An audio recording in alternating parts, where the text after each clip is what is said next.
अस्सलामु अलैकुम वरहमतुल्लाहि वबरकातुहू। दोस्तों, आज मैं एक बार फिर सोशल मीडिया पर गर्दिश करने वाले एक ऐसे शख्स की बात करने वाला हूँ जिसे कुछ लोग बड़ा दानिश्वर और इस्लाम का माहिर समझ बैठे हैं। हालांकि इसकी बातों को अगर गौर से परखा जाए तो हकीकत इसके बिल्कुल उलट है। आज की इस वीडियो में मैं इसकी खुद साख्ता फ़िक्री बरतरी का पर्दाफाश करने वाला हूँ।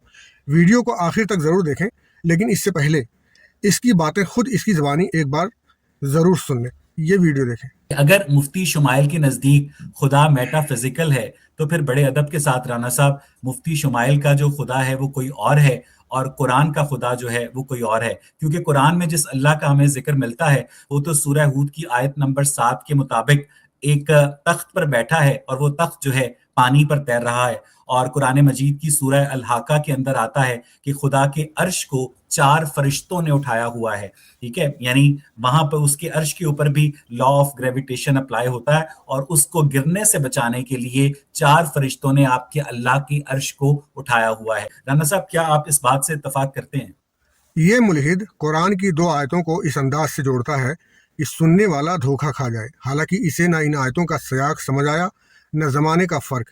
इसने एक आयत सूरह हूद की और एक आयत सूरह अल हाका की उठाया और दोनों को ज़बरदस्ती मिलाकर ये तासुर देने की कोशिश किया कि नौज़ बिल्लाह, अल्लाह को अपने अर्श को संभालने के लिए किसी सहारे की ज़रूरत है। किसी भी मुसलमान को ये जानना ज़रूरी है कि कुरान एक ऐसी किताब है जो माजी, हाल और मुस्तकबिल तीनों अदवार को साथ साथ बयान करती है। इसीलिए हर आयत को उसके वक्त, मरहले और पस मंज़र के बगैर समझना मुमकिन ही नहीं है। अब आइए इन आयतों को अलग अलग समझते हैं। सूरह हूद आयत नंबर 7 में अल्लाह ने फरमाया, वहुवल्लज़ी खलक़स समावाति वल अर्ज़ा फ़ी सित्तति अय्यामिन व काना अर्शुहु अलल माए, यानी और वही है जिसने आसमानों और ज़मीन को 6 दिनों में तख्लीक किया और उसका अर्श पानी पर था। आप गौर करें, यहाँ इस आयत में लफ्ज़ काना इस्तेमाल हुआ है जो कि माजी की कोई बात बताने के लिए इस्तेमाल होता है। यानी कि इस आयत में दुनिया की मौजूदा हालत का बयान नहीं है, बल्कि कायनात की तख्लीक से पहले की कैफियत का बयान है। उस वक्त न ज़मीन थी, न आसमान, न मौजूदा निज़ाम। इस आयत की वजाहत आइए हदीस से भी देख लेते हैं। सही बुखारी की हदीस नंबर 7418 में है कि जब लोगों ने पूछा इस कायनात से पहले क्या था, तो अल्लाह के रसूल ने फरमाया, अल्लाह था, उसके सिवा कुछ न था और उसका अर्श पानी पर था। फिर उसने आसमान और ज़मीन को तख्लीक किया। इस हदीस से भी वाज़ेह हो गया कि अल्लाह का अर्श पानी पर नहीं है, बल्कि पानी पर था दुनिया की तख्लीक से पहले। इसके बावजूद ये कहना कि अब भी अर्श पानी पर है, ये एक खुला झूठ है। अब हम देखेंगे कि अल्लाह के अर्श को 4 फरिश्तों ने संभाल रखा है, जैसा किसी ने बताया। सूरह अल हाका आयत नंबर 17 में अल्लाह ने फरमाया, वयहमिलु अर्शा रब्बिका फौकहुम यौमइज़िन समानिया, और उस दिन तुम्हारे रब के अर्श को 8 फरिश्ते ऊपर उठाए होंगे। यहाँ इस आयत में एक लफ्ज़ है यौमइज़िन, जिसका मतलब है उस दिन, यानी क़यामत के दिन। यह आयत मौजूदा ज़माने के मुतालिक बात नहीं कर रही है, बल्कि मुस्तकबिल में रोज़े क़यामत की एक ख़बर दे रही है। और इस आयत में 4 नहीं बल्कि 8 फरिश्तों का जिक्र है जो क़यामत के दिन अर्श उठाएंगे। लिहाजा दोनों आयतों का आपस में कोई टकराव भी नहीं है, सिवाय इसके कि कोई जानबूझकर उलझाना चाहे। खैर, अगर क़यामत के दिन 8 फरिश्ते अर्श को उठाएंगे तो क्या अल्लाह को अपना अर्श संभालने के लिए फरिश्तों की मदद की ज़रूरत है, वरना अर्श गिर जाएगा? तो ऐसा बिल्कुल नहीं है।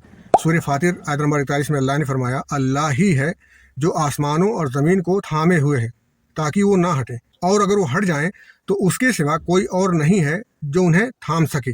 आप खुद सोचें, जब अल्लाह ने पूरी कायनात को बिना किसी की मदद लिए अकेले ही संभाले हुए है, तो उसे अपने अर्श को संभालने के लिए फरिश्तों की मदद की ज़रूरत क्यों पड़ेगी? क़यामत के दिन 8 फरिश्तों का अर्श को उठाना अल्लाह की शान, उसका जलाल और क़यामत के दिन की हैबत के इजहार के लिए होगा, ताकि जो लोग दुनिया में रोज़े क़यामत का इनकार करते थे वो जान लें कि अल्लाह का वादा सच्चा था, ना कि इसलिए कि अल्लाह फरिश्तों का मुहताज है। खुलासा ये है कि सूरह हूद आयत नंबर 7 में ये नहीं कहा गया कि अर्श पानी पर है, बल्कि ये कहा गया है कि अर्श पानी पर था। और सूरह अल हाका आयत नंबर 17 में क़यामत के दिन का मंजर बयान किया गया है, अभी का नहीं। साबित ये हुआ कि इस मुल्हिद का दावा सिर्फ एक झूठ है। पूरे कुरान में ऐसी कोई बात नहीं कही गई जैसा कि इस मुल्हिद ने कहा है। ऐसे लोग बज़ाहिर ज़हीन नज़र आते हैं, मगर हकीकत में दयानतदारी से खाली होते हैं। इनकी बातों में इल्म कम और फ़रेब ज़्यादा होता है। दोस्तों, वीडियो के बारे में अपनी कीमती राय कमेंट में ज़रूर बताएं। वीडियो को लाइक और शेयर करें। अगर आप इस तरह की मालूमाती वीडियोज़ देखना पसंद करते हैं तो हमारे चैनल को सब्सक्राइब ज़रूर कर लें। अल्लाह हाफ़िज़।